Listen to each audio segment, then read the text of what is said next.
Yo. Yeah. Yeah. Now, I was looking at this being carbs, 38mm, 32mm, 38mm, I forgot.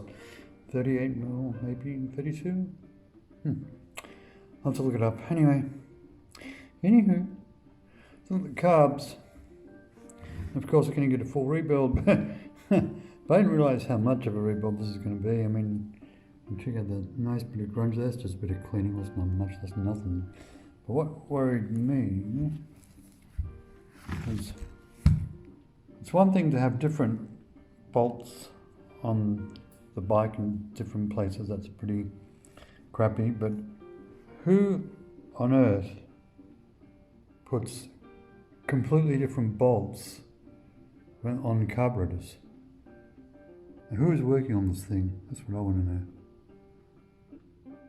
So you got a whole bunch of what should be Japanese Phillips heads, and some of them are pretty, come on, focus, baby, pretty munched up. Look at that. What did they do there? Anyway, then you got these Allen key bolts, and then something different there. It's got bolts all over. I mean, different size. This is nuts. Oops, sorry for the focus. So I was saying, this is it's not just if I'm going to rebuild the bike. What am I doing here? Can I focus properly? Pull that back. Yeah, there you go. Okay. So, and so now I'm going to have to buy and wait for all the proper bolts. So you know what I'm going to do? I think, screw it. Might just do a quick cleanup of these carbs, and then put them back in. What I'm going to do though is get, it's like overflow. It didn't even have the pipe for that, the tubes for that. So I get some tube, that tube, and throw that on. See which one is a proper diameter. It's a bit loose. Yeah. I'll do it. It's a good temporary fix, I think. I'll put that on there. That'll be tight as.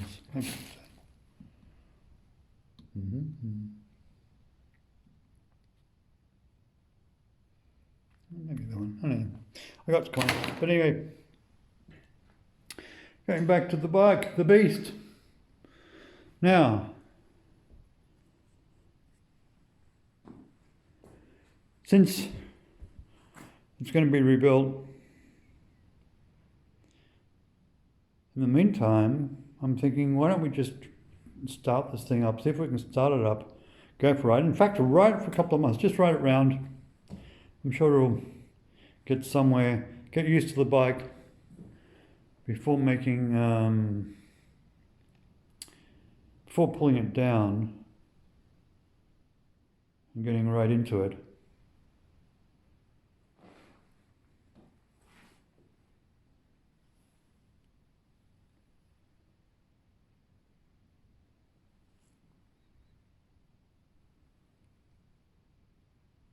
Yeah, that's interesting.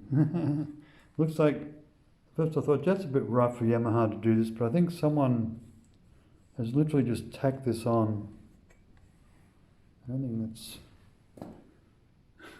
You can see there's, if you have a closer look, and someone's like drilled these holes, then missed, and they drilled the hole again.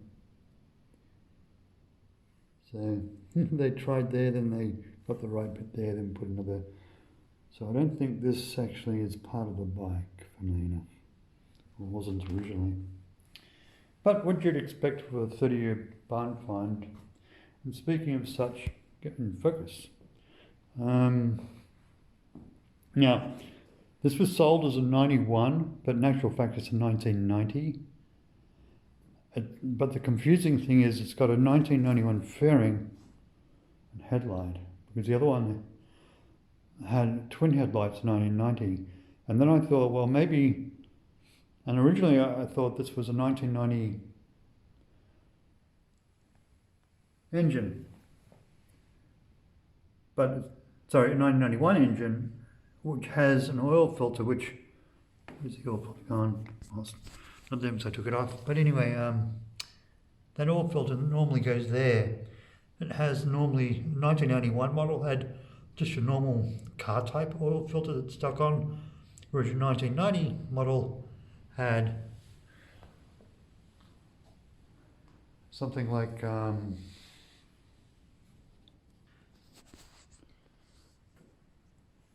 where is it? My box of goodies. Box of goodies. Okay. Go over to the box of goodies. Now,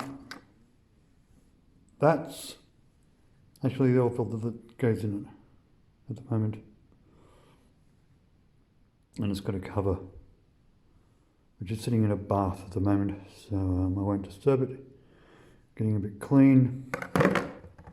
Yeah. Going back to this, now we know it's a 1990 because the frame number in here, if we look at these tags,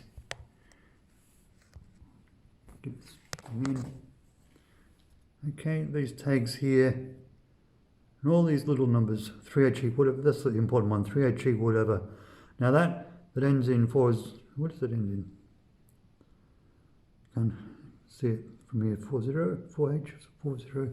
Anyway, that means it was built in 1990. The frame is 1990, the engine is 1990. This, look at that gap.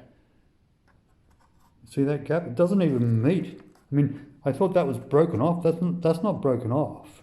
That's from another bike. That doesn't even, that's, I think the original, might be the original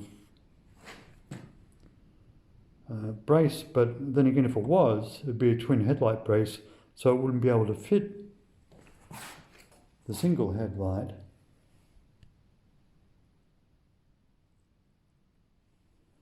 And even back here, it doesn't even, but even this, well, I presume is an aftermarket sort of smoked piece here. You can see the gap, there's no way it meets, and even here, look at that, that's just nowhere near it. That's apart from being broken. I mean, that's nowhere near where it should be over here. Yeah, that's a little bit of the thing. So anywho, decisions. Actually, I pretty well made up. I'm going to give it a good ride, if it does, in fact, ride.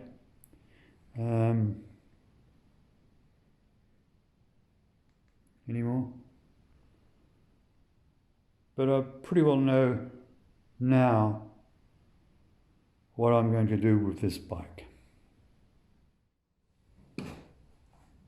Okay, so decision has been made, and yes, I've got a face. Oh, amazing.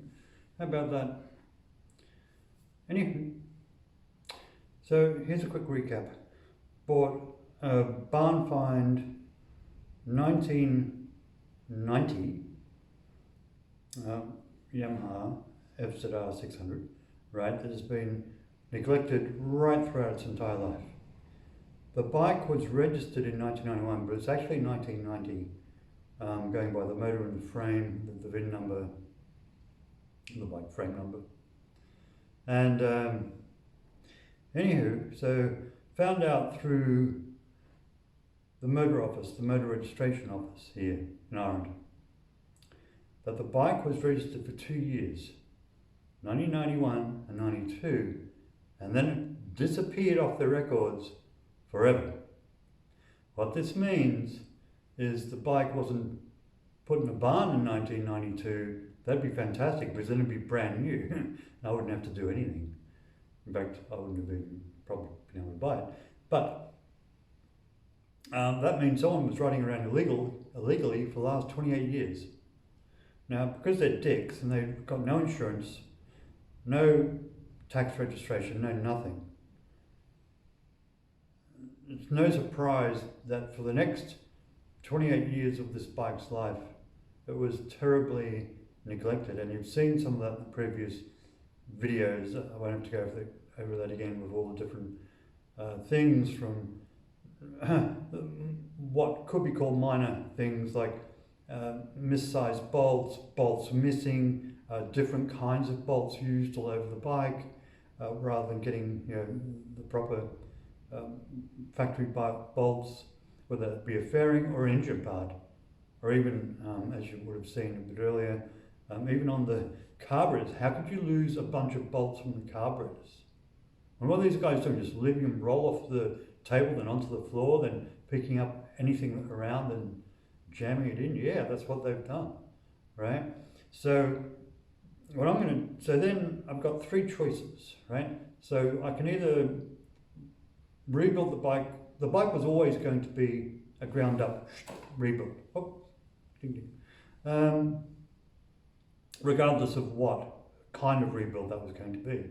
But generally you've got three choices, or in my situation, three choices. I could either put it back to something that looked like it rolled off the factory Yamaha floor, a Jade Leno garage type thing, and put it, but then I'd be putting it behind glass.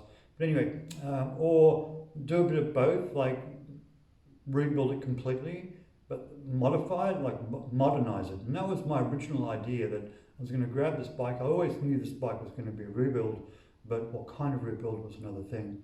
So I thought I might get, something like carbon fiber wheels. I might get some Showa Fox,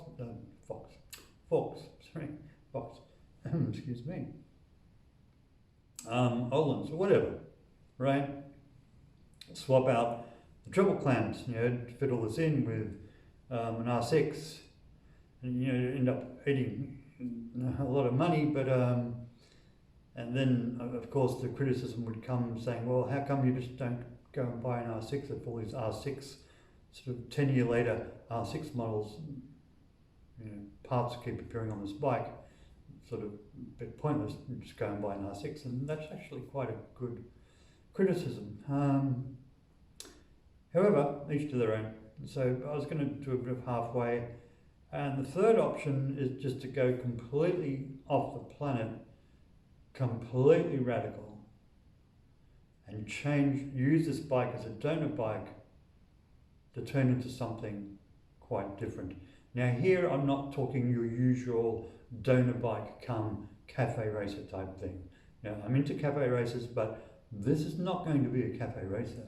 This is going to be a racer, right? It's going to be a sports bike. Still, it's as a sports bike, and in fact this Yamaha FZR600, when they first came out, was almost pretty much the precursors of all the modern sports bikes. All these, it really took off, and people went nuts over them, and then now you've got your CBR 1000s and God knows what, HP4 BMW race worth 80 grand and all the way up.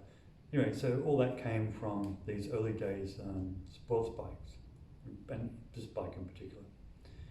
So again, what to do? So what I'm going to be doing is working on SolidWorks, which is a lot of engineers, a lot of designers use it, and I use it. And I do have, in my early days, an aircraft background, aircraft engineering, but that's another story for another time. It was a long time ago, so I'll have to bring back my knowledge and catch up with a bit of new knowledge on that one, and see what we can do frame-wise and setting up the bike with the suspension. And one of the biggest saving graces of this bike, for me, was actually the engine, right? Now, funnily enough, people say, oh, but it's a bike that's 30 years old, it must be crap. In actual fact, Ducati didn't even catch up anywhere near the horsepower of this bike until the 2000s. I kid you not. Look it up, right? Look up your 600, look up SSs, look up your 900 SSs. It wasn't until about 2000 that they got around to 85 horsepower. This thing's got 91 or 87, depending what sort of books you're reading. And then I'm going to build it up from that. It's going to have titanium valves, it's going to have the camshaft looked at for more power, it's going to have shaped heads, it's getting perhaps mix a bit of top fuel, like we can nitrous on it maybe. That'd be pretty cool. But anyway, so that's what's going to happen. That's the end of the story. So you got your three choices: either make a complete 100% restoration, put it behind glass. Well, I don't want to put it behind glass or in a garage or sell it. I actually want to ride it. So then I could do a 50-50, restore it and modify it, or let's just go hell for leather and make something new out of this old bike, which is what I'm going to do.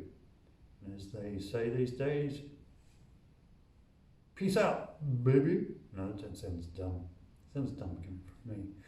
But anyway, I'm just going to say night night, folks, and see you next time. Bye.